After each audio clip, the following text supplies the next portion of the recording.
Okay hi guys, today topic వచ్చేసి material science అంటే metals అనే టాపిక్ మన సిలబస్లో ఇవ్వడం జరిగింది. దాంట్లో ఇది ఆ టాపిక్ వచ్చేసి మనకి వర్క్షాప్ క్యాలిక్యులేషన్ అండ్ సైన్స్లో కంప్లీట్ చాప్టర్ ఉన్నది. అలాగే మనకి ట్రేడ్ థియరీలో కూడా కంప్లీట్ చాప్టర్ ఉన్నది. ఆ ట్రేడ్ థియరీలో ప్లస్ వర్క్షాప్ క్యాలిక్యులేషన్స్లో రెండిట్లో కవర్ అవుతుంది ఈ టాపిక్. ఈ టాపిక్లోకి వెళ్ళి మనం 2 క్వశ్చన్స్ ఎక్స్పెక్ట్ చేయొచ్చు. మ్యాక్సిమం వన్ అయితే కంపల్సరీ, ఇంకొకటి ఎక్స్ట్రా ఇంకో క్వశ్చన్ కూడా వచ్చే అవకాశం ఉన్నది. కాబట్టి మీరు ఈ టాపిక్ని కంపల్సరీ టైం తీసుకోనన్నా బాగా ప్రిపేర్ అవ్వండి, నోట్ ప్రిపేర్ చేయండి. నేను చెప్పిన దాంట్లోకి వెళ్ళి క్వశ్చన్ అయితే మిస్ కాదు ఇప్పుడు, ఎందుకంటే అంత స్క్రూటినీ చేసి కంప్లీట్గా చెప్పాలని అన్ని టాపిక్స్ దీంట్లోకి వెళ్ళి క్వశ్చన్ ఏ విధంగా పడుతుంది అనేది తీసుకొని చెప్పడం జరుగుతుంది. టాపిక్లోకి వెళ్ళిపోదాం. మెటల్స్లో రకాలు, టైప్స్ ఆఫ్ మెటల్స్లో 2 టైప్స్ ఉంటాయి. ఒకటి the metals is of 2 types, ferrous metals, non ferrous metals. ఇక్కడ ఫెర్రస్ మెటల్ అంటే ఏంది, నాన్ ఫెర్రస్ మెటల్ అంటే ఏంది తెలవాలి. ఫస్ట్ మీకు ఫెర్రస్ మెటల్ అంటే ఏంది, నాన్ ఫెర్రస్ మెటల్ అంటే ఏంది అనేది తెలవాలి. చూడండి ఫెర్రస్ మెటల్ అంటే ఏంది చూడండి. Ferrous metals, the metals that contains major part of iron and contain carbon called ferrous metals such as a pig iron, mild steel, nickel, etc. They have iron properties such as rusting, magnification, etc. Magnetization. ఇక్కడ చూడండి ఏమన్నాడు, ferrous metal అంటే iron అనేది their main కాన్స్టిట్యూటెంట్, అంటే iron అనేది ఎక్కువ కలిగి ఉంటుంది. ఫెర్రస్ మెటల్ అంటే ఐరన్ని ఎక్కువ కలిగి ఉంటుంది, కార్బన్ని కలిగి ఉంటుంది. దాని యొక్క ప్రాపర్టీస్ ఏముంటుంది అంటే చూడండి, రస్టింగ్, ఎక్కువ తుప్పు పట్టిపోయే ప్రమాదం ఉంటుంది ఐరన్. ఓకేనా, రస్టింగ్ అంటే ఇది తుప్పు పట్టడం. మ్యాగ్నటైజేషన్ అంటే అయస్కాంతాన్ని లాక్కోవడం. ఐరన్ మీద అయస్కాంతం పెడితే అతుక్కుంటుందా అతుక్కోదా, అయస్కాంతాన్ని లాక్కునే గుణం ఉంటుంది, అట్లాగే తుప్పు పట్టే గుణం ఉంటుంది. అట్లా ఉన్నదాన్ని మనం ఏమంటాం, ఐరన్ అంటాం. ప్లస్ ఐరన్, ఈ ఫెర్రస్ మెటల్ అంటే ఏంది, ఐరన్ ఎక్కువ కలిగి ఉండడం. కార్బన్ కానీ ఐరన్ని కానీ ఎక్కువ కలిగి ఉంటే ఆ మెటల్ని మనం ఏమంటాం, ferrous metal. The metals that contains major part of iron. ఒక పార్ట్ తీసుకుంటే దాంట్లో 90% ఐరనే ఉందనుకో, ఒక 10% కార్బన్ ఉంది, 90% ఐరనే ఉంటే దాన్ని ఏమంటాం, ఫెర్రస్ మెటల్స్ అంటాం. అంటే మేజర్ పార్ట్ ఐరన్ కలిగి ఉంటే దాన్ని ఫెర్రస్ మెటల్ అంటాం. గుర్తుపెట్టుకోండి. అవి ఆ ఫెర్రస్ మెటల్స్ ఏంటంటే example pig iron, mild steel, nickel. గుర్తుపెట్టుకోండి దీనికి example pig iron, mild steel, nickel. Next non ferrous metals అంటే ఏంటో చూడండి. Non ferrous metals, the metals that do not contains iron or carbon and do not have the property of iron called non ferrous metals. ఐరన్కున్న గుణాలు లేని వాటిని ఏమంటాం, non ferrous metals అంటాం. అట్లాగే ఐరన్ ఎక్కువ కలిగి ఉండదు, కార్బన్ కూడా ఎక్కువ కలిగి ఉండదు. ఐరన్ అయితే కార్బన్ ఎక్కువ కలిగి ఉంటుంది, ప్లస్ ఫెర్రస్ మెటల్స్ అయితే కార్బన్ ఎక్కువ కలిగి ఉంటుంది, ఐరన్ ఎక్కువ కలిగి ఉంటుంది. ఇక్కడ ఐరన్ ఎక్కువ ఉండదు, కార్బన్ కూడా ఎక్కువ ఉండదు. అట్లా లేని వాటిని ఏమంటాం, నాన్ ఫెర్రస్ మెటల్స్ అంటాం. కార్బన్ ప్లస్ ఐరన్ ఎక్కువ ఉంటే ఫెర్రస్ మెటల్స్ అంటాం, లేని వాటిని నాన్ ఫెర్రస్ మెటల్స్ అంటాం. అట్లాగే ఐరన్కు ఉన్న ప్రాపర్టీస్ దీనికి ఉండదు, ఐరన్కి ఉన్న ప్రాపర్టీస్ వీటికి ఉండదు. ఇక్కడ చూడండి, do not have the property of iron are called non ferrous metals. ఐరన్కు ఉన్న ప్రాపర్టీ లేకపోతే వాటిని ఏమంటాం, నాన్ ఫెర్రస్ మెటల్స్ అంటాం. అవి ఏంటంటే సచ్ యాజ్ కాపర్, అల్యూమినియం. అక్కడే పిగ్ ఐరను, ఇంకేమున్నాయి, నికెలు, స్టీలు. ఇక్కడ కాపరు, అల్యూమినియం. ఎగ్జాంపుల్స్ గుర్తుపెట్టుకోండి, ఎందుకంటే కాపర్ అనేది నాన్ ఫెర్రస్ మెటలా, ఫెర్రస్ మెటలా అని అడగొచ్చు ఎగ్జామ్లా. ఓకేనా, అల్యూమినియం అనేది ఫెర్రస్ మెటలా, నాన్ ఫెర్రస్ మెటలా అని అడగొచ్చు. కాబట్టి ఈ ఎగ్జాంపుల్స్ కూడా గుర్తుపెట్టుకోవాలి. అక్కడ pig iron, nickel, steel ferrous మెటల్లా, ఇక్కడ నాన్ ఫెర్రస్లా కాపరు, అల్యూమినియం. ఓకే, మెటల్స్ ఎన్ని రకాలంటే ferrous metals, non ferrous metals. దాంట్లో చూసుకుంటే ఫెర్రస్ మెటల్స్లో ఐరన్ అనేది ఎక్కువ కలిగి ఉంటుంది, నాన్ ఫెర్రస్ మెటల్స్లా ఐరన్ అనేది తక్కువ కలిగి ఉంటుంది, ఫెర్రస్ మెటల్స్లా ఎక్కువ కలిగి ఉంటుంది. అది గుర్తుపెట్టుకోండి. Ferrous and non ferrous alloys. ఇప్పుడు ఇంతసేపు చెప్పుకున్నది metals, ferrous and non ferrous metals. ఇక్కడ ferrous and non ferrous alloys. అసలు అల్లాయిస్ అంటే ఏందో తెలియాలి మీకు, అల్లాయిస్ అంటే ఏందో తెలియాలి. ఇక్కడ చూడండి చెప్తా. Alloying metals and ferrous alloys. And alloy is formed by mixing 2 or more metals together by melting. 2 మెటల్స్ని కలిపి మనం మెల్టింగ్ చేస్తే ఏదైనా 2 మెటల్స్, అల్లాయ్ అంటే ఏమంటాడు, alloy is a formed by mixing 2 or more metals. 2 కానీ 2 వేరు, ఇప్పుడు నికెల్ ఉంది, కాపర్ ఉంది, లేదంటే స్టీల్ ఉంది, ఐరన్ ఉంది. ఈ రెండింటినీ కలిపి మెల్ట్ చేస్తున్నాం ఒక దగ్గర తీసుకొచ్చి. మెల్ట్ చేసినాక ఆ 2 కలిసిపోతే దాన్ని ఏమంటాం, అల్లాయ్ అంటాం. 2 కానీ అంతకన్నా ఎక్కువ, 2 కావచ్చు, 3 కావచ్చు, 4 కావచ్చు, 4 కానీ 2 కానీ 3 కానీ ఆ మెటల్స్ని కలిపేసి మనం మెల్ట్ చేస్తే అది ఎట్లా ఫామ్ అవుతుంది అంటే ఎల్ఐగా ఫామ్ అవుతుంది. And alloy is formed by mixing 2 or more metals together by melting చేయడం వల్ల 2 కానీ 3 కానీ మెటల్స్ని కలుపుకొని మనం మిక్స్ చేస్తే దాన్నే అల్లాయ్ అంటాం. అవి ఏమేమి ఉంటాయో చూడండి. For ferrous metals and alloys iron is the main constituent metal. ఈ ఫెర్రస్ మెటల్స్ కానీ అల్లాయ్లో కానీ ఐరన్ అనేది మెయిన్ కాన్స్టిట్యూయెంట్. అంటే ఐరనే ఎక్కువ శాతం ఉంటుంది. ఒక 100%లలో 2-3 రకాల మెటల్స్ పెడతామని చెప్పినాం కదా, మిక్స్ చేస్తామని. అందులో ఐరనే ఎక్కువ ఉంటుంది, మిగతాయి తక్కువ ఉంటాయి. Depending on the type and percentage of the alloying metal added. మనం ఏ అల్లాయ్ కావాలనుకుంటే ఆ అల్లాయ్ మెటల్ కొంచెం యాడ్ చేస్తాం. The property of the alloy steel will be vary. అంటే మనం ఈ ఐరన్లా కొంత స్టీల్స్ని కానీ నికెల్ని కానీ కాపర్ని కానీ అల్యూమినియంని కానీ కొంత యాడ్ చేసుకుంటా పోతే వాటి యొక్క ప్రాపర్టీస్ మారిపోతూ ఉంటాయి. తర్వాత చూడండి కామన్గా ఉండే అల్లాయ్ మెటల్స్ చూడండి. Metals commonly used for making alloy స్టీల్స్ని మనం తయారు చేసుకోవడానికి కొన్ని మెటల్స్ని యాడ్ చేస్తాం. ఇందాక నేను చెప్పినట్టు nickel, chromium, manganese,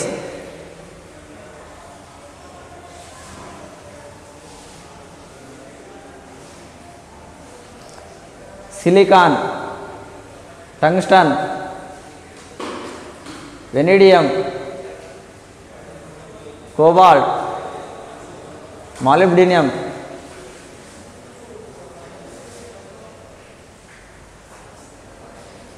cadmium.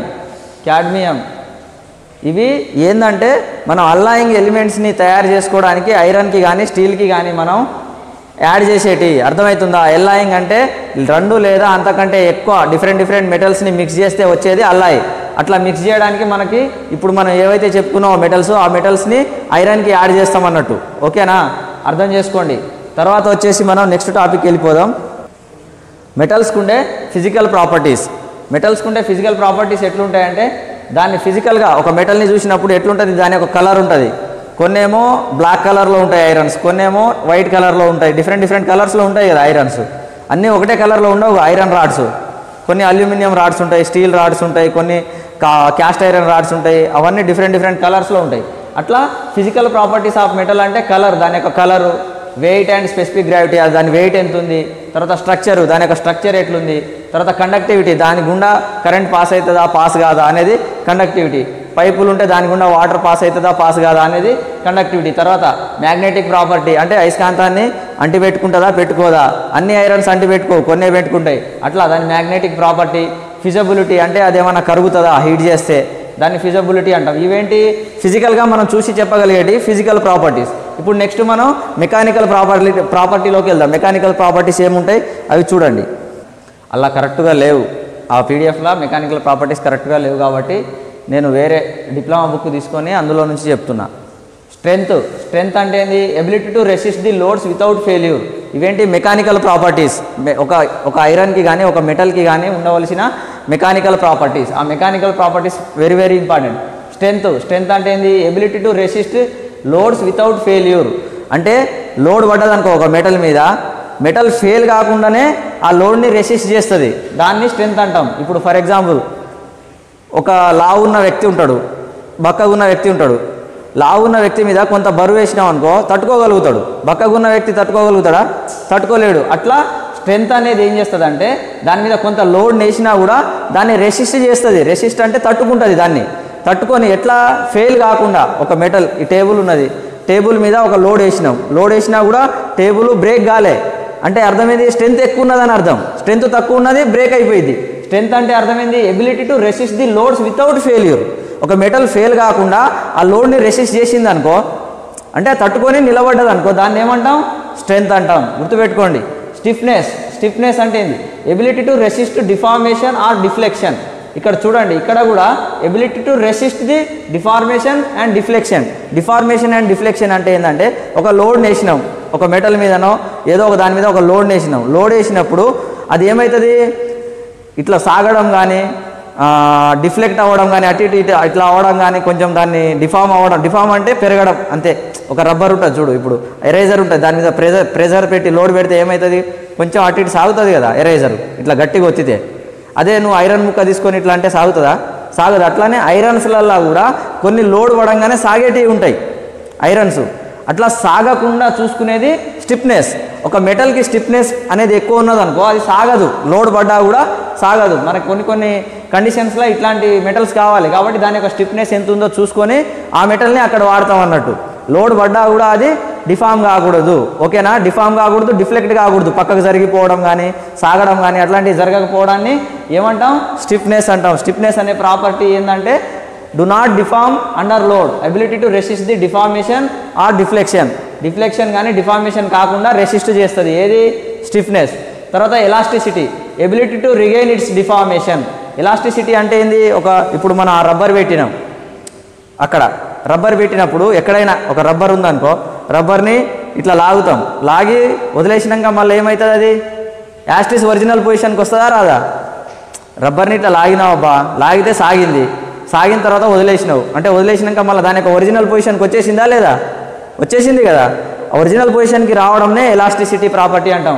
Elasticity property అంటే మనం ఇట్లా చేసి అంటే దాన్ని ఎలాంగ్ చేసినాక మళ్ళీ ఒరిజినల్ పొజిషన్కి రావడాన్ని ఎలాస్టిసిటీ అంటాం. ఎగ్జాంపుల్ రబ్బర్, గుర్తుపెట్టుకోండి. Rubber ability to regain it's deformation అంటే ఇట్లా అన్నప్పుడు డిఫామ్ అయింది, దాని యొక్క లెంత్ పెరిగింది, మళ్ళీ వదిలేసినాక ఒరిజినల్ పొజిషన్కి వచ్చింది. అందుకే ఏమంటాడు? Ability to regain it's deformation. ఏదైతే డిఫామ్ అయిందో అది మళ్ళీ ఒరిజినల్ పొజిషన్కి వచ్చేసింది, ఓకేనా? ఇది ఎలాస్టిసిటీ. ప్లాస్టిసిటీ చూడండి, దీనికి కంప్లీట్గా ఆపోజిట్. ఇదేమో రిగైన్ ఇట్స్ డిఫార్మేషన్, ఏదైతే డిఫామ్ అయిందో అది ఒరిజినల్గా పొజిషన్కి వచ్చేసింది. ప్లాస్టిసిటీ అట్లా కాదు, ఇట్లా సాగింది కానీ అట్లనే ఉండిపోయింది, మళ్ళీ రాదు ఒరిజినల్ పొజిషన్కి. రెండింటికి డిఫరెన్స్ అదే. ఎలాస్టిసిటీ అంటే డిఫామ్ అయింది మళ్ళీ ఒరిజినల్ పొజిషన్కి వస్తుంది, ప్లాస్టిసిటీ అంటే డిఫామ్ అవుతుంది కానీ మళ్ళీ ఒరిజినల్ పొజిషన్కి రాదు, అక్కడనే ఉండిపోయింది, ఓకేనా? ఇగో ability to retain its deformation. Retain అంటే మళ్ళీ రాదు అని అర్థం, గుర్తుపెట్టుకోండి. రిటైన్ అంటే మళ్ళీ రాదు, రిగైన్ అంటే మళ్ళీ వస్తుంది. ఈ రెండింటికి డిఫరెన్స్ ఇదే, గుర్తుపెట్టుకోండి. రిటైన్ అంటే మళ్ళీ ఒరిజినల్ పొజిషన్కి రాదు. ప్లాస్టిక్స్ హీట్ చేసి కరగదీసి పెడితే మళ్ళీ ఒరిజినల్ పొజిషన్కి వస్తాయా? రావు. అర్థమవుతుందా? అది ప్లాస్టిసిటీ అంటారు దాన్ని. డక్టిలిటీ. తర్వాత ductility, ability to deform under tensile load. Tensile load అంటే ఏంది? ఇటు అటు ఒక మెటల్ ఉంది, ఇటు అటు లోడ్ పెట్టేసి ఇట్లా గుంజడం, దాన్ని టెన్సైల్ లోడ్ అంటాం. అంటే ఆపోజిట్ డైరెక్షన్లో రెండు లోడ్లు పోతాయి. ఇటు ఒక మెటల్ పెట్టి ఇటు ఒక లోడు బట్టి ఇట్లా గుంజడం, ఇట్లా గుంజినాం అనుకో ఏమవుతుంది? అది డిఫామ్ అవుతుంది. ఆ డిఫామ్ అయితే దాన్ని ఏమంటాం మనం? డక్టిలిటీ అంటాం. డక్టిలిటీ అంటే ఏం లేదు, కొంచెం సాగే గుణం అంతే. డిఫార్మేషన్ అన్నా డక్టిలిటీ అన్నా అంతా ఒకటే మీనింగ్ వస్తుంది. డక్టిలిటీ అనే ప్రాపర్టీ ఏంటంటే టెన్సైల్ లోడ్ అప్లై చేసి ఒక మెటల్ మీద రెండింటిని ఇట్లా లాగినప్పుడు ఆ మెటల్ సాగితే దాన్ని డక్టిలిటీ అంటాం, ఓకేనా? తర్వాత మాల్యబిలిటీ దీనికి కంప్లీట్ ఆపోజిట్. చూడండి, ability to deform under compression load. ఇందాక టెన్సైల్ లోడ్ అన్నాం, టెన్సైల్ అంటే ఇట్లా లాగడం, కంప్రెషన్ అంటే ఒక మెటల్ని తీసుకొని ఇట్లా ఒత్తడం. కంప్రెషన్ అంటే ఒత్తడమేగా. ఇట్లా ఒత్తినప్పుడు ఆ యొక్క మెటల్ అనేది దగ్గరకు వచ్చేసింది అనుకో ఇట్లా, దాన్ని ఏమంటాం? మాల్యబిలిటీ అంటాం. డక్టిలిటీ అంటేనేమో ఇటు అటు లాగడం, అంటే రెండు లోడ్లు ఇట్లా లాగడం. మాల్యబిలిటీ అంటేనేమో కంప్రెషన్ లోడ్లా మనం ఇట్లా కంప్రెస్ చేసినప్పుడు ఆ మెటల్ డిఫామ్ కావడం, ఓకేనా? దగ్గరికి రావడం, దాన్ని మాల్యబిలిటీ అంటాం. డక్టిలిటీ మాల్యబిలిటీ రెండు ఆపోజిట్. చూడండి, డక్టిలిటీ ఏమో under tensile load metal will be deform, malleability ఏమో under compression load metal will be deform. Deform అంటే ఏంది? సాగడం కానీ తగ్గడం పెరగడం, ఇట్లా ఉన్న పొజిషన్ కంటే దాని మార్పు రావడం, దాన్ని డిఫామ్ అంటాం, ఓకే? టఫ్నెస్. నెక్స్ట్ టఫ్నెస్ చూడండి. టఫ్నెస్ అంటే ఏంది? Ability to resist fracture. ఏదైనా ఒక మెటల్ని దాని మీద లోడ్ వేసినాం అనుకో అది ఫ్రాక్చర్ కాకుండా కాపాడడం టఫ్నెస్. టఫ్గా ఉంటే ఏమంటాం? టఫ్గా ఉన్నదంటే అది ఫ్రాక్చర్ కాదు అని అర్థం. టఫ్నెస్ అనేది మెటల్ని ఫ్రాక్చర్ కాకుండా కాపాడే ప్రాపర్టీ, ఈ ప్రాపర్టీని టఫ్నెస్ అంటాం. బ్రిటిల్నెస్ అంటే ఏంది? పగిలిపోవడం, బ్రేకప్ అవ్వడం. ఒక గ్లాస్ని కింద ఎత్తే ఏమవుతుంది? పగులుతుంది, దాన్ని బ్రిటిల్నెస్ అంటాం. ఇక్కడ చూడండి, ability to fracture without appreciable plastic deformation అన్నాడు. అప్రిషియబుల్ ప్లాస్టిక్ డిఫార్మేషన్ అంటే మెటల్ గింత కూడా సాగకుండా పగిలిపోవడం, అర్థమవుతుందా? ఎగ్జాంపుల్ క్యాస్ట్ ఐరన్ మెటల్ ఏమవుతుందంటే దాని మీద లోడ్ అప్లై చేసినావు అనుకో, లోడ్ అప్లై చేసినప్పుడు నువ్వు అది సాగడం కానీ కొంచెమైనా డిఫామ్ అవ్వడం కానీ జరగదు. లోడ్ ఎక్కువైందంటే పగిలిపోతుంది, అది అర్థమవుతుందా? లోడ్ ఎక్కువ అయిందంటే దాని మీద, దాని కెపాసిటీ 100 న్యూటన్, నువ్వు 101 న్యూటన్ పెట్టినావు, ఇంకొక న్యూటన్ ఎక్కువ పెట్టినప్పుడు కొన్ని మెటల్స్ ఏమవుతాయి? ఇప్పుడు ఎలాస్టిసిటీ ప్రాపర్టీ ఉంటే సాగుతుంది, కానీ ఇక్కడ ప్లాస్టిసిటీ ఇదేంటి? బ్రిటిల్నెస్లో ఏమవుతుందంటే ఏమన్నాడు, వితౌట్ ప్లాస్టిక్ డిఫార్మేషన్ అన్నాడు. ప్లాస్టిక్ డిఫార్మేషన్ అంటే కొంత డిఫార్మ్ కావడం, కానీ అట్లా డిఫార్మ్ కాకుండానే అది పగిలిపోతుంది. మనకు ఇన్ఫర్మేషన్ ఏమి ఇవ్వకుండా 100 న్యూటన్ కాడ నువ్వు 101 న్యూటన్ జస్ట్ 1 న్యూటన్ పెంచినా కూడా పగిలిపోయింది ఐరన్. కాబట్టి దాన్ని ఏమంటాం, బ్రిటిల్నెస్ అంటాం. ఇక్కడ అదే ability to fracture without appreciable plastic deformation, అంటే గింత ప్లాస్టిక్ డిఫార్మేషన్ కూడా లేకుండా ఆ మెటల్ అనేది ఫ్రాక్చర్ అయిపోయింది. Example cast iron. మనకు తెలిసింది నార్మల్గా గ్లాస్ తీసుకున్నాం అనుకో, గ్లాస్ని కింద పడేస్తే పగులుతుంది, సాగడం కానీ అట్లా అవ్వడం. అదే స్టీల్ గ్లాస్ అయితే సొట్టబడడమో ఏదో ఒకటి అవుతుంది కదా అట్లా. అదే గాజు గ్లాస్ అయితే కింద వేయగానే పగులుతుంది. దాన్ని మనం ఏమంటాం, బ్రిటిల్నెస్ అంటాం. మెటల్స్లో ఉంటే cast iron is the example for brittleness. బ్రిటిల్నెస్కి ఎగ్జాంపుల్ క్యాస్ట్ ఐరన్. దాని మీద 100 న్యూటన్ దాని కెపాసిటీ ఉంటే 101 న్యూటన్ వేసినా కూడా అది ఫ్రాక్చర్ అవుతుంది. Next creep. ఇది మస్తు ఇంపార్టెంట్ ప్రాపర్టీ, గుర్తుపెట్టుకోండి. Creep slow and progressive deformation at constant stress. దీనికి మీకు అర్థం కావాలంటే ఎట్లా చెప్పాలంటే, స్లో అండ్ ప్రోగ్రెసివ్ అన్నాడు అంటే స్లోగా ప్రోగ్రెసివ్గా పెరుగుతుంది అన్నట్టు ఈ ప్రాపర్టీ. ఎట్లా, డిఫార్మేషన్ ఎట్ కాన్స్టెంట్ స్ట్రెస్. కాన్స్టెంట్గా దాని మీద స్ట్రెస్ అప్లై అవుతూ ఉంటుంది. అంటే స్ట్రెస్ ఒకసారి పెంచి తగ్గడం ఉండదు. కాన్స్టెంట్గా ఒకటే స్ట్రెస్ కొన్ని రోజుల వరకు దాని మీద అప్లై అవుతూ ఉంటుంది. అట్లా అప్లై అయినప్పుడు అది కొంత డిఫార్మ్ అవుతుంది. స్లోగా ఒక్కసారికి అవ్వదు కదా, స్లోగా డిఫార్మ్ అవుతుంది. అట్లా అవ్వడాన్ని క్రీప్ అంటారు. దీనికి ఎగ్జాంపుల్ ఏంటంటే, మనం నార్మల్గా ఏదైనా ఒక వైర్ కట్టినాం అనుకో, బట్టలు ఆరేసుకోవడానికి ఒక వైర్ కడతాం కదా, ఆ వైరు స్టార్టింగ్ గట్టిగా కడతాం మనం, అటు ఇటు చూస్తే స్ట్రైట్గా ఉంటుంది. కొన్ని రోజులు నువ్వు దాన్ని ఏం చేయకు, కొన్ని రోజుల తర్వాత అది ఎట్లయితుంది, ఇట్లా పారాబోలిక్ షేప్లో వస్తుంది. గమనించారు కదా, పారాబోలిక్ షేప్లో వస్తుంది.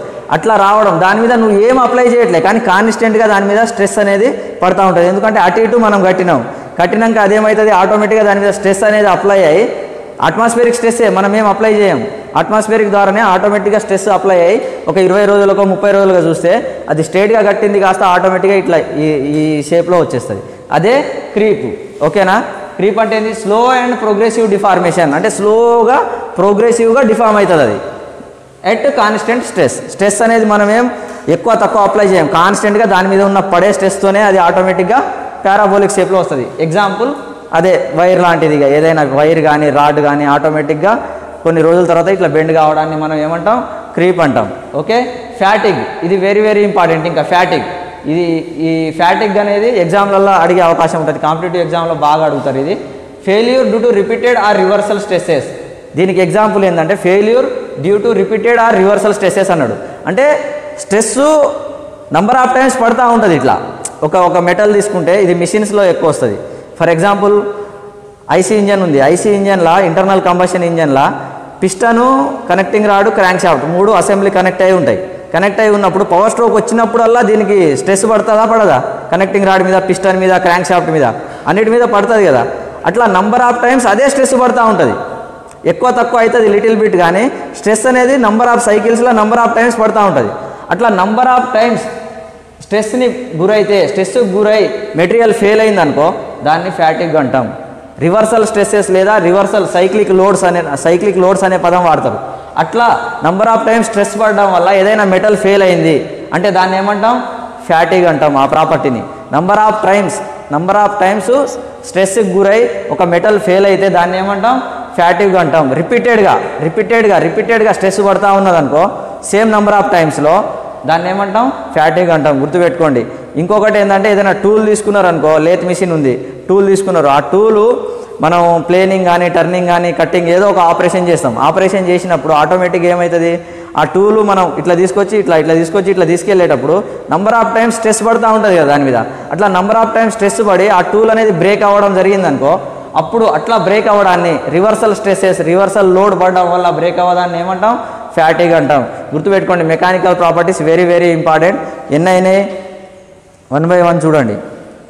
Strength, stiffness, elasticity, plasticity, ductility, malleability, toughness, brittleness, creep, fatigue. Very very very very important. Competitive exam ఓరియంటేషన్లో ఒక క్వశ్చన్ గ్యారంటీ. ఓకే, గుర్తుపెట్టుకోండి. నెక్స్ట్ వచ్చేసి మళ్ళీ మన బుక్లోకి వెళ్ళిపోదాం.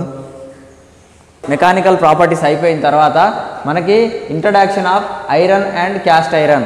ఐరన్ అంటే మనం ఇందాక తెలుసుకున్నాం ఐరన్ అంటే ఏంది, కార్బన్ కానీ ఐరన్ని ఎక్కువ కలిగి ఉంటే వాటిని ఫెర్రస్ మెటల్స్ అంటామని చెప్పిన అవే irons.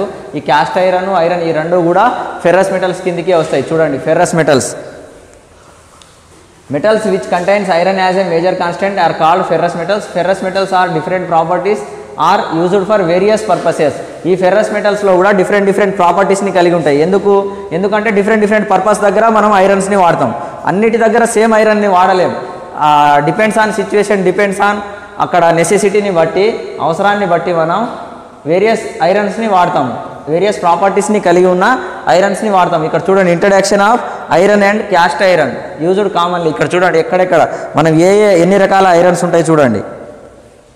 Pig iron, cast iron, wrought iron, steel and alloy steels, ఇన్ని రకాల ఐరన్స్ ఉంటాయి మనకి. Pig iron, cast iron, wrought iron, steel and alloy steels. ఓకేనా, ఇన్ని రకాలు ఉంటాయి. ఇప్పుడు వీటిని తయారు చేయడానికి ప్రాసెస్లు ఏముంటాయి చూడండి. Different process are used to produce iron and steel. ఐరన్ని తయారు చేసుకోవడానికి ఒక డిఫరెంట్ ప్రాసెస్ ఉంటుంది, స్టీల్ని తయారు చేసుకోవడానికి ఒక డిఫరెంట్ ప్రాసెస్ ఉంటుంది. వాటికి ఉండవలసిన ఆ మిషన్స్ కూడా వేరే ఉంటాయి తయారు చేసేటప్పుడు. ఐరన్ని తయారు చేయడానికి ఉండే ఫర్నేస్ వేరే ఉంటుంది, స్టీల్ని తయారు చేసుకునే ఫర్నేస్ వేరే ఉంటాయి. అవేందో ఇప్పుడు 1 by 1 చూద్దాం. పిగ్ ఐరన్ ఎట్లా తయారు చేస్తారు చూడండి. Manufacturing process. Pig iron manufacturing process. Pig iron is obtained by the chemical reduction of iron ore. ఎప్పుడైనా ఫస్ట్ మనకు రా మెటీరియల్ దొరికేదాన్ని ఏమంటాం, ఐరన్ ఓర్ అంటాం. భూమిలో నుంచి తీస్తారు కదా రా మెటీరియల్. ఇప్పుడు బయారామ్ స్టీల్ ప్లాంట్ పెడతాం అని అంటున్నారు కదా, కానీ పెట్టట్లే. ఎందుకు, అక్కడ ఐరన్ ఓర్ ఉంది, కానీ ప్లాంట్ ఇన్స్టాల్ చేయాలంటే కొన్ని కోట్లు కావాలి. అన్ని కోట్లు పెట్టి అక్కడ ప్లాంట్ పెడితే మళ్ళీ అది 1 or 2 yearsలో అయిపోతుందట ఆ మెటీరియల్. 1-2 years కోసం అంత డబ్బు పెట్టి చేయడం కష్టం కదా, అందుకని అది పెండింగ్లో ఉన్నది. అట్లా మనకి ఫస్ట్ భూమిలో నుంచి వచ్చే ఖనిజం ఏంది, ఐరన్ ఓర్. ఆ ఐరన్ ఓర్ నుంచి దాన్ని కొన్ని ప్రాసెస్లు చేసుకుంటా వస్తే మనకు ఫైనల్గా మనం వాడుకునే ఐరన్ వస్తుంది. గుర్తుపెట్టుకోండి, ఓకేనా. ఫైనల్గా మనం వాడుకునే ఐరన్ భూమిలో నుంచి తీసేదే. భూమిలో నుంచి తీసినాక దానికి కొన్ని ప్రాసెస్లు చేస్తాం. అట్లా ఈ పిగ్ ఐరన్ ఓర్ని మ్యానుఫ్యాక్చరింగ్ ప్రాసెస్ ఏంటంటే, Pig iron ore is obtained by the chemical reduction of iron ore. ఈ ఐరన్ ఓర్కి కొన్ని కెమికల్ రియాక్షన్స్ చేసి దాని మీద ఉన్న లేయర్ ఏదైతే ఉందో దాన్ని తీసేసి లోపల ఉన్న దాన్ని కరగదీసి ఒక మెటల్ లెక్క తీసుకొస్తారు బయటికి. ఒక కెమికల్ ఫామ్లో బయటికి తీసుకొచ్చి ఆ రిడక్షన్ కూడా వేరే దానికి స్లాగ్ అంటారు. ఆ స్లాగ్ని కూడా వేరే దానికి వాడుకుంటారు, స్టీల్ తయారు చేయడానికి వాడతారు. కానీ మెయిన్గా ఐరన్కి సంబంధించిన కెమికల్ ఆ లిక్విడ్ ఏదైతే ఉందో అది పక్కకు తీసుకుంటారు. This process of reduction of the iron ore to Pig iron is known as smelting. చూడండి ఆ ప్రాసెస్ని ఏమంటారు అంటాడు, స్మెల్టింగ్ అంటారు. గుర్తుపెట్టుకోండి, స్మెల్టింగ్ అంటే ఏంటంటే ఐరన్ ఓర్ నుంచి పిగ్ ఐరన్గా మార్చడం. ఐరన్ ఓర్ అంటే భూమిలో నుంచి తీసే రా మెటీరియల్. ఆ రా మెటీరియల్ని పిగ్ ఐరన్ ఓర్గా మార్చే ప్రాసెస్ని ఏమంటాం, స్మెల్టింగ్ అంటాం. Very important.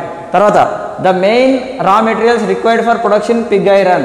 పిగ్ ఐరన్ని తయారు చేసుకోవడానికి ముఖ్యంగా కావాల్సిన రా మెటీరియల్స్ ఏంది, కింద చూడండి.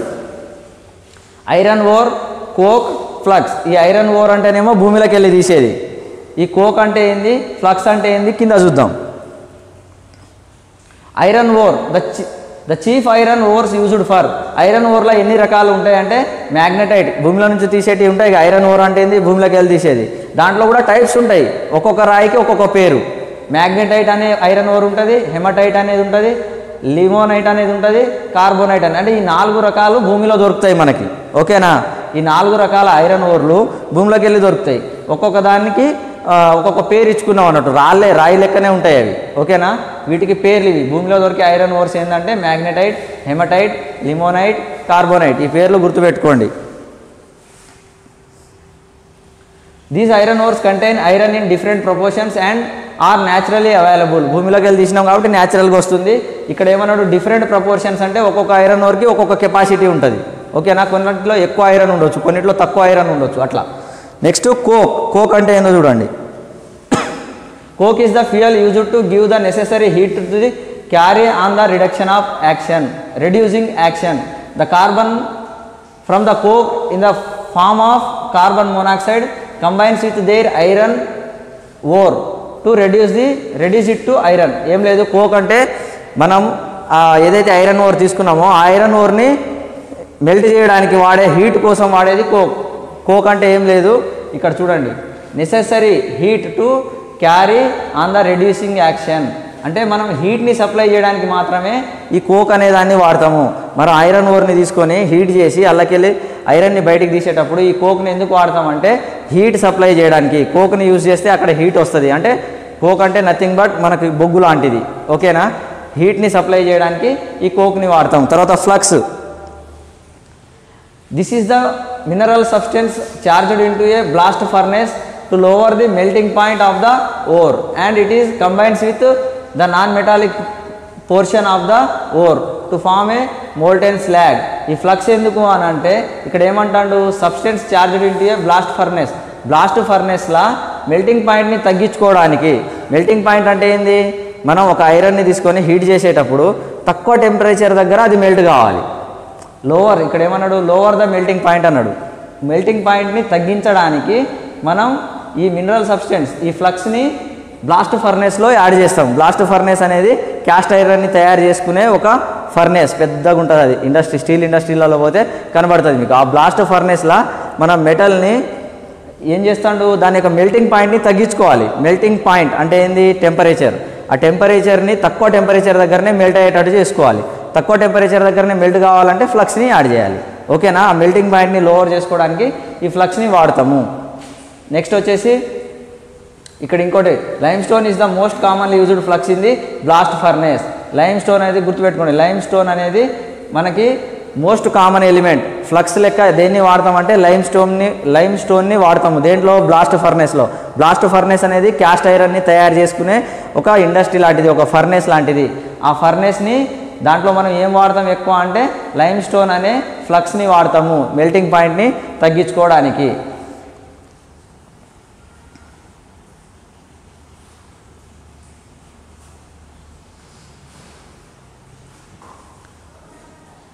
చూడండి, క్యాస్ట్ ఐరన్ మ్యానుఫ్యాక్చరింగ్ ప్రాసెస్. ఇంతసేపు పిగ్ ఐరన్ ఏ విధంగా తయారవుతుందో చెప్పిన. ఇప్పుడు cast iron. The pig iron which is tapped from the blast furnace is the crude from raw material for the cupola. మనకి పిగ్ ఐరన్ వచ్చేసి ఎక్కడి నుంచి వస్తుంది, the pig iron which is tapped from the blast furnace is the crude from the raw material for the cupola and should be further refined for making castings. This refining is carried out in the cupola furnace which is a small form of blast furnace. ఇక్కడ చూడండి, మనకి blast furnace, కుపోలా అనే రెండు ఉంటాయి. ఆ రెండిట్లో మనం Pig ఐరన్ని కానీ క్యాస్ట్ ఐరన్ని కానీ తయారు చేసుకుంటాము. ఓకేనా? ఈ రెండిట్లో మనకి క్యాస్ట్ ఐరన్, పిగ్ ఐరన్ ఈ రెండింటిని తయారు చేసుకుంటాము, గుర్తుపెట్టుకోండి. తర్వాత generally cupolas are not worked, ఇది అవసరం లేదు. క్యాస్ట్ ఐరన్లో రకాలు చూడండి. Cast iron is N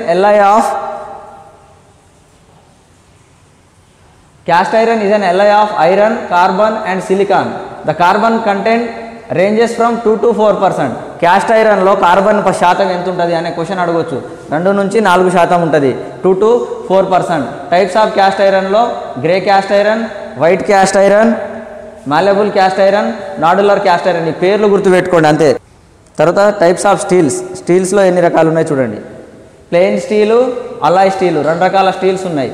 types of స్టీల్స్లో plain steel, alloy steel. Plain steel అంటే ఏంది, అల్లాయ్ స్టీల్ అంటే ఏంది చూడండి.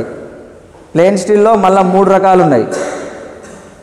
Plain steel, in this carbon and iron are mixed according to percentage of carbon. Plain steels are classified as low carbon steels, medium carbon steels, high carbon steels. ఇక్కడ గుర్తుపెట్టుకోండి, లో carbon steel అంటే carbon శాతం తక్కువ ఉంటుంది.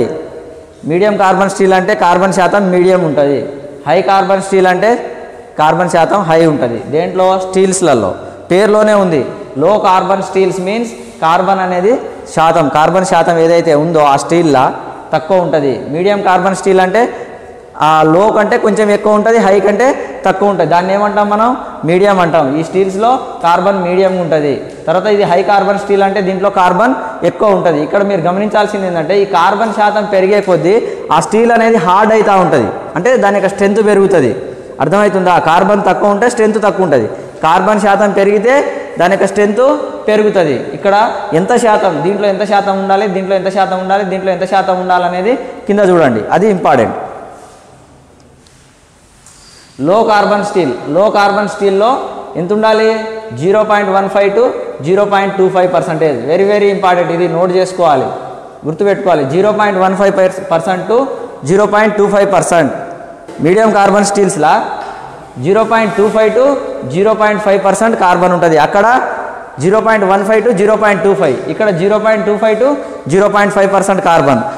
హైలా చూడండి, high carbon స్టీల్స్లా 0.5 to 1.5% carbon.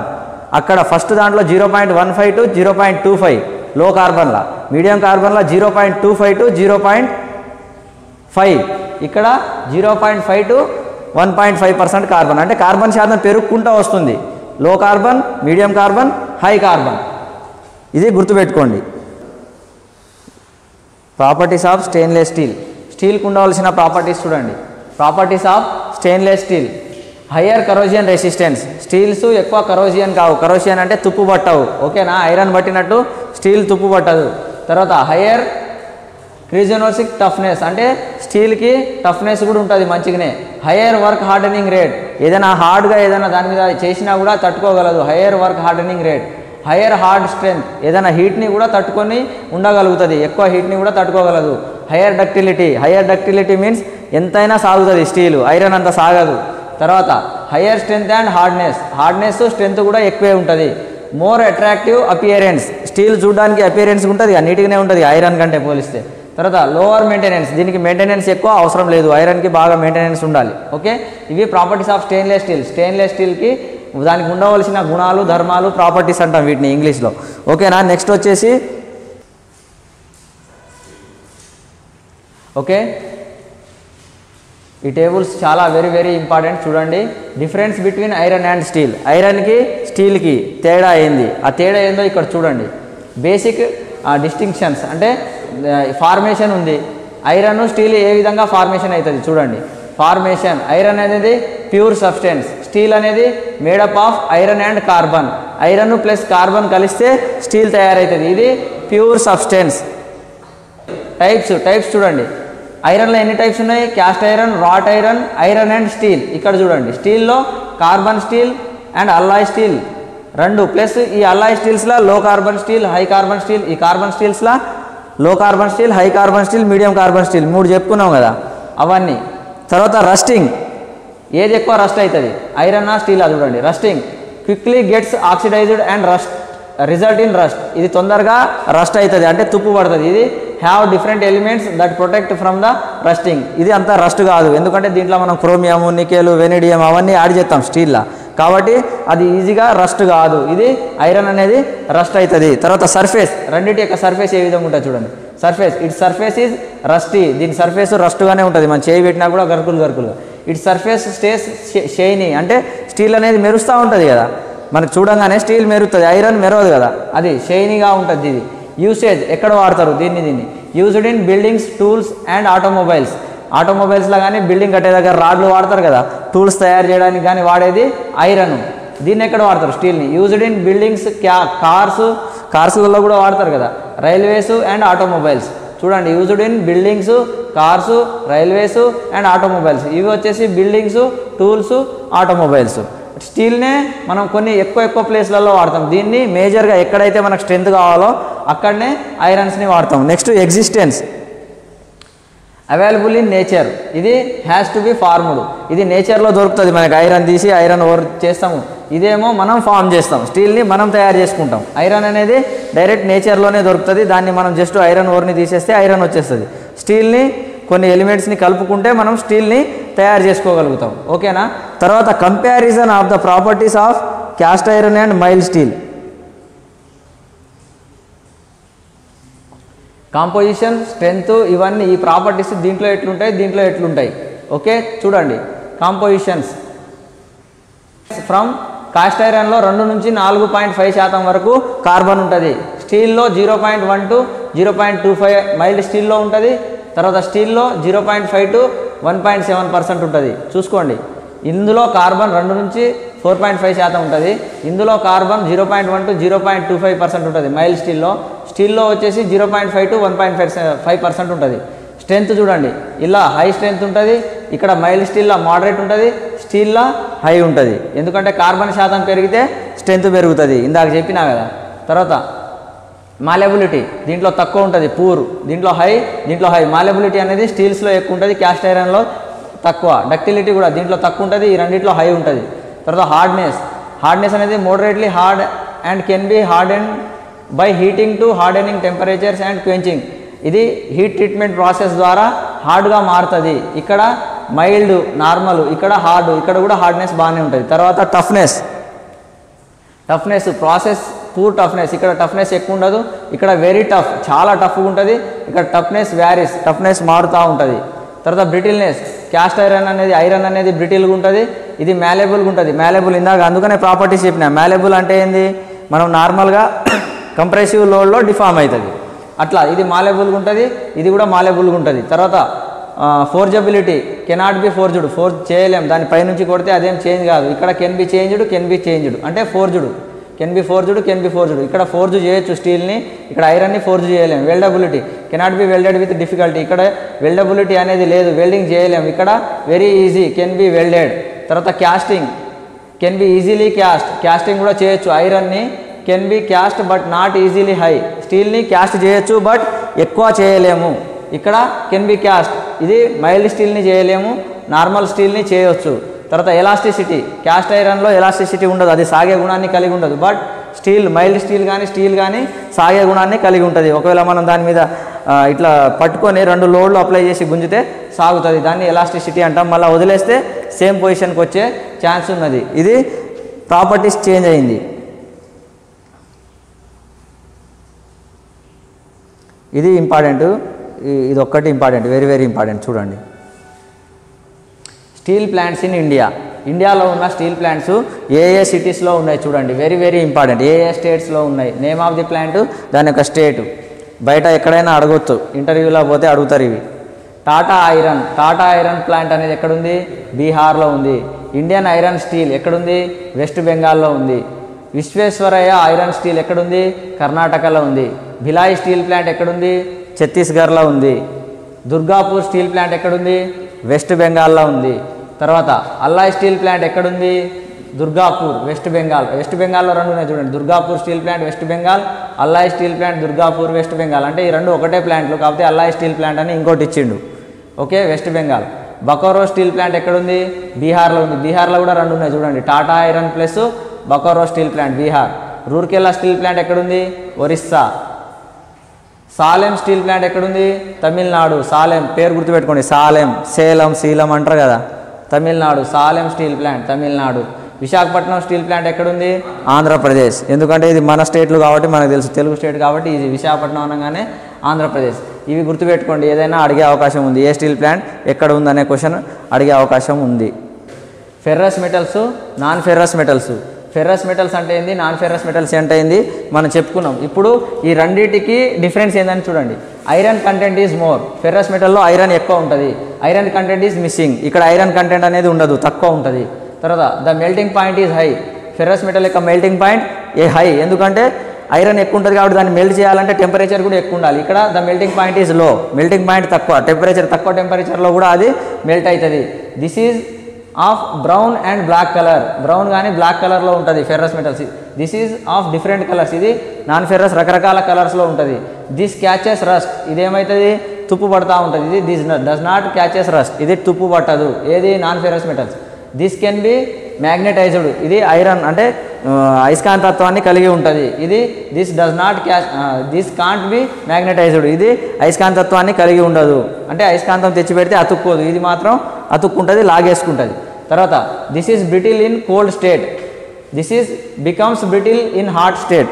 ఇది iron వచ్చేసి కోల్డ్ స్టేట్లల్లో బ్రిటిల్ అవుతుంది, అంటే హీట్ లేకున్నా కూడా కోల్డ్ స్టేట్లల్లో బ్రిటిల్ అవుతుంది లోడ్ వేసినప్పుడు. ఇది ఒకవేళ హాట్ అయితేనే, దాని యొక్క హాట్నెస్ పెరిగితేనే బ్రిటిల్ అవుతుంది. ఓకే, ఇది గుర్తుపెట్టుకోండి.